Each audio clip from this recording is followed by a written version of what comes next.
देखिए, जैसा गीतिका ने कहा कि बहुत सारे लोगों के घर में पैसा बहुत आता है, लेकिन पैसा इधर उधर खर्च हो जाता है, पैसा बच नहीं पाता। कोई ना कोई काम, कोई ना कोई खर्चा ऐसा आ जाता है कि पैसे को बचा पाना मुश्किल होता है। तो अगर आपके घर में पैसे का अपव्यय होता हो, पैसा बेवजह बर्बाद होता हो, तो कारण क्या है? देखिए, अगर आपके घर में पानी की बर्बादी होती हो, पानी टपकता हो, पानी बेवजह बर्बाद होता हो, आरओ से हजारों लीटर पानी बहता रहता हो, तो आप पक्का जानिए पैसा भी बर्बाद होगा। घर में अगर टूटे बर्तनों का प्रयोग होता हो, कप का हैंडल टूट गया है, वही कप इस्तेमाल कर रहे हैं, भगोना टूट गया है, वही भगोना इस्तेमाल कर रहे हैं, टूटे हुए बर्तनों का अगर घर में प्रयोग करेंगे तो पैसों का अपव्यय होगा, पैसे बर्बाद होंगे। आपको जो भी आमदनी मिलती है, जो भी आप पैसा कमाते हैं, अगर पूरा पूरा पैसा केवल अपने लिए खर्च करते हैं, उसमें जरा भी किसी की सहायता नहीं करते, जरा भी दान नहीं करते, तो ऐसी स्थिति में आपके पैसे इधर उधर बर्बाद होंगे। तो अगर आपका पैसा व्यर्थ में नष्ट हो रहा है, इधर उधर बर्बाद हो रहा है, तो क्या उपाय करें कि पैसे का अपव्यय ना हो, पैसा बर्बाद ना हो? पानी की बर्बादी पर अंकुश लगाइए। पानी बेवजह बर्बाद मत करिए। अगर आरओ से पानी बहता है फिल्टर होके, तो उस पानी को पौधे में डालिए, घर की सफाई में, कपड़े धोने में इस्तेमाल करिए, लेकिन उस पानी को ऐसे ही बर्बाद मत करिए। घर में जो टूटे हुए बर्तन हैं, उनको तुरंत हटा दीजिए। टूटे हुए बर्तन रखेंगे, पैसा बचा पाना कठिन होगा। अपनी आमदनी का कुछ हिस्सा, मैं ये नहीं कह रहा कि बहुत सारा दान करिए, लेकिन अपने पैसे का आप 100 रुपया कमाते हैं तो 1 रुपया 2 रुपया उसमें से आप अच्छे काम में, निर्धनों को या धर्म स्थानों पर दान करिए। धन रखने के स्थान को बार बार मत बदलिए। कभी इस अलमारी में पैसा रखते हैं, कभी उस अलमारी में पैसा रखते हैं। धन रखने की जगह को बार बार आपको नहीं बदलना चाहिए। वैसे मोटे तौर पे आप जान लीजिए कि जिनका पैसा बहुत खर्च होता है, वो देख लें अपने घर में पानी की बर्बादी भी बहुत होती होगी। देखिए, एक समस्या ये भी होती है कि घर में बेटे बड़े हो गए, बेटियां बड़ी हो गईं, लेकिन उनकी शादी नहीं हो पा रही है। यानी उम्र तो शादी की हो गई है, प्रयास भी कर रहे हैं, लेकिन घर में विवाह योग्य लोगों का विवाह नहीं हो पा रहा है।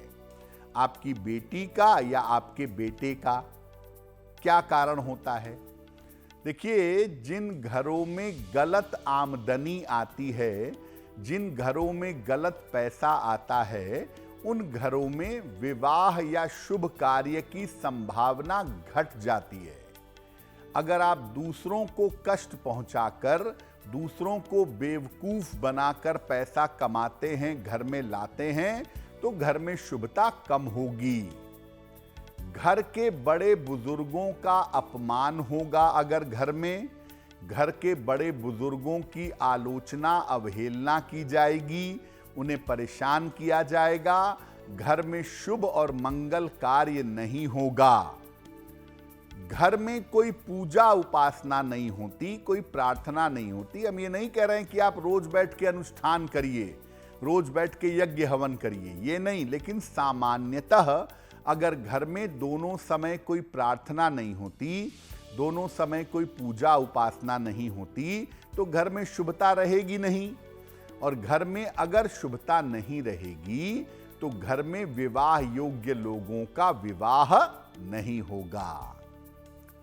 घर में बहुत ज्यादा कांच की चीजें जहां इस्तेमाल होती हैं, कांच की मेज है, कांच की कुर्सियां हैं, कांच को बहुत डेकोरेटिव बना दिया है, दरवाजे में कांच, खिड़की में कांच, हर जगह ग्लास का प्रयोग करते हैं, तो ऐसा करने से भी घर में शुभ और मंगल कार्य नहीं होते और जो लोग विवाह योग्य हैं उनका विवाह नहीं हो पाता। क्या उपाय करें अगर घर में विवाह योग्य लोग हों और उनकी शादी नहीं हो पा रही है? तो क्या उपाय किया जाएगा? अपनी आमदनी का थोड़ा हिस्सा दान जरूर करिएगा। अपनी आमदनी का कुछ हिस्सा जरूर दान करें। रोज सुबह अपने घर में अपने बड़े बुजुर्गों का आशीर्वाद लें, उनके चरण छूकर उनकी देखभाल करें, उनके साथ अच्छा व्यवहार करें। अपने घर में पूजा स्थान पर भगवान शिव और मां पार्वती का एक चित्र लगा लें या इनकी एक मूर्ति लगा लें। रोज उनकी पूजा करें और रोज प्रार्थना करें कि घर में जो लोग विवाह योग्य हैं उनका विवाह हो जाए। और घर में लकड़ी की वस्तुओं का प्रयोग करें। लकड़ी की मेज, लकड़ी की कुर्सी, इसका प्रयोग करना और खास तौर से लकड़ी के पलंग का प्रयोग करना बहुत अच्छा होगा। ढेर सारे तुलसी के पौधे घर में लगाने चाहिए। अगर घर में ढेर सारे तुलसी के पौधे लगाएंगे, घर में पवित्रता और शुभता आएगी।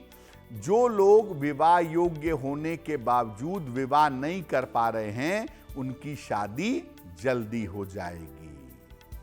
देखिए, बहुत बार ऐसा होता है कि घर में जितने भी लोग हैं सब अपनी अपनी उन्नति के लिए मेहनत करते हैं, प्रयास करते हैं। बच्चे पढ़ाई करते हैं, माताएं घर संभालती हैं, पुरुष नौकरी करते हैं, सब कोशिश करते हैं जीवन में आगे बढ़ने की, लेकिन घर में किसी की उन्नति नहीं हो पाती। कारण क्या है? देखिए, जिस घर में हमेशा कलह कलेश होता है वहां पर कभी भी उन्नति नहीं होती। जहां सुमतितः संपत्ति नाना, जहां कुमतितः विपत निधाना।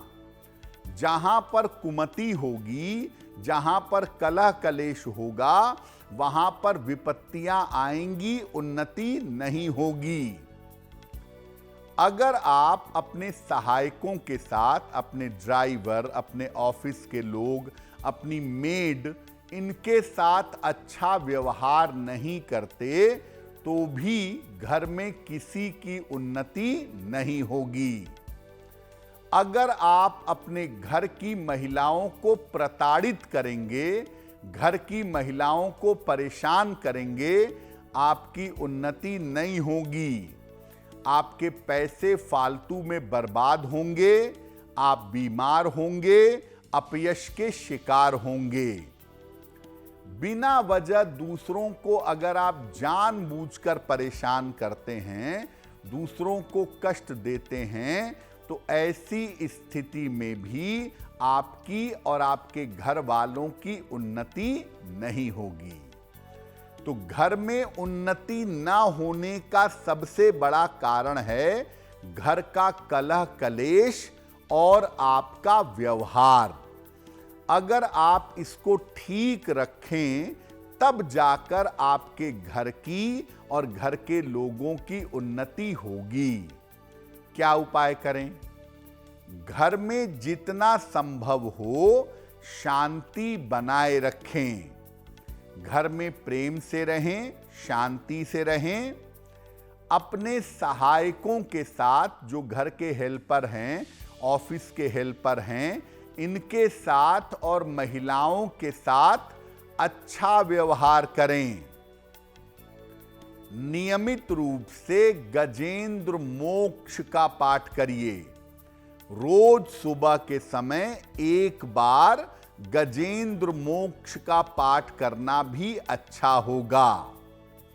मांस मदिरा का प्रयोग बंद कर दें और खास तौर से घर में अपने मांस मदिरा का प्रयोग न करें।